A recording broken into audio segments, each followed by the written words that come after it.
Hello guys, welcome back to my channel. ഇപ്പം ഞാൻ കുറച്ച് തിരക്കിലായതുകൊണ്ട് വീഡിയോസൊന്നും അപ്ലോഡ് ചെയ്യാൻ പറ്റുന്നില്ല. ഇന്ന് ഞാൻ വന്നിരിക്കുന്നത് തളിപ്പറമ്പിലെ നബ്രാസിലേക്കാണ്. ക്രിസ്മസുമായി ബന്ധപ്പെട്ട് ഒരുപാട് ഓഫർ ഇറക്കിയിട്ടുണ്ട്. നമുക്കതൊക്കെ ഒന്ന് പോയി കണ്ടാലോ? നല്ല ക്വാളിറ്റിയുള്ള പ്ലാസ്റ്റിക് പാത്രങ്ങളാണ് ഇതൊക്കെ. പഠിക്കുന്ന കുട്ടികൾക്ക് ആയിക്കോട്ടെ, പല നിറത്തിലുള്ള പെന്നുകൾ. സ്നാക്സിൻ്റെ സെക്ഷൻ വേറെ തന്നെയാണ്. ഈ ഒരു പോർഷൻ ഫുൾ കണ്ടെയ്നറാണ്. ഇതൊക്കെ വെറും പകുതി വിലക്കാണ് കൊടുക്കുന്നത്. ഓഫർ ആയതുകൊണ്ട് തന്നെ ഇഷ്ടംപോലെ ആൾക്കാർ ഇവിടെ വന്നു പോകുന്നുണ്ട്. ഒരു വണ്ടി പിടിച്ച് വന്നാൽ വീട്ടിലേക്ക് ആവശ്യമുള്ള എല്ലാ സാധനങ്ങളും ഇവിടെ നിന്ന് കൊണ്ടുപോകാം, അതും വെറും ചെറിയ വിലയിൽ. ഉപ്പ് തൊട്ട് കർപ്പൂരം വരെ എന്ന് വേണമെങ്കിൽ പറയാം. സോപ്പ് ബോക്സിനെല്ലാം വെറും 12 രൂപയാണ്. ടോയ്ലറ്റ് ബ്രഷിന് 55 രൂപയാണ്. ജ്യൂസ് സ്റ്റെയിനറിന് വെറും 19 രൂപയാണ്. ഈ കാണുന്ന ഫ്ലോർ മാറ്റിനൊക്കെ വെറും 39 രൂപയാണ്. അലുമിനിയം കുക്കറിനൊക്കെ 3 ലിറ്ററിന് 499 രൂപയും 589 രൂപ 5 ലിറ്ററിനും. ഫ്രൈ പാനൊക്കെ 259 രൂപയും തവക്കൊക്കെ 269 രൂപയാണ്. കടായിക്കൊക്കെ വെറും 199 രൂപ.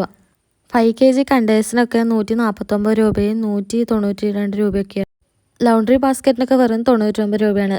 സ്റ്റീലിനൊക്കെ വെറും 89 രൂപ. മഗ്ഗിനൊക്കെ 1 ലിറ്റർ മഗ്ഗിന് 7 രൂപ. ഇതൊക്കെ സ്റ്റീൽ പാത്രങ്ങളുടെ ഏരിയയാണ്. ഇങ്ങനെ ഓഫർ പറയാൻ നിന്നാൽ അതിനെ എനിക്ക് നേരം ഉണ്ടാവുകയുള്ളൂ.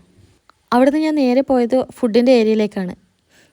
ചോക്ലേറ്റൊക്കെ കഴിക്കാത്തവരായിട്ട് ആരാ ഉള്ളതല്ലേ? ഇഷ്ടംപോലെ ചോക്ലേറ്റുകളൊക്കെ ഉണ്ട്, അതും ചെറിയ റേറ്റിൽ. കുറച്ച് സാധനങ്ങൾ വാങ്ങാമെന്ന് പറഞ്ഞ് നിന്ന ഞാനാണ് ഒരു ലോഡ് സാധനങ്ങൾ കൊണ്ടാണ് ഞാൻ പോയത്. എല്ലാം കൂടി ബസ്സിന് എങ്ങനെ കൊണ്ടു നടക്കുമെന്ന് ചിന്തിച്ചിരിക്കുകയാണ്. ഓരോ സെക്ഷൻ്റെ താഴെയും നബ്രാസിൻ്റെ റേറ്റ് കൊടുത്തിട്ടുണ്ട്. അതുകൊണ്ട് തന്നെ എല്ലാം നോക്കി വാങ്ങുകയും ചെയ്യാം. അരമണിക്കൂർ ഇവിടെ ചിലവഴിക്കുക എന്നാണ് വിചാരിച്ചത്, പക്ഷേ അരമണിക്കൂറിലും കൂടുതൽ ഞാനിവിടെ ചിലവഴിച്ച് കഴിഞ്ഞിരിക്കുന്നു. ഇതൊക്കെ കാണുമ്പോൾ എങ്ങനെ നോക്കാതെ പോകുക? അങ്ങനെ ഞാനിവിടുന്ന് സാധനങ്ങളും വാങ്ങി ബില്ലും പേ ചെയ്ത് പുറത്തേക്ക് ഇറങ്ങി.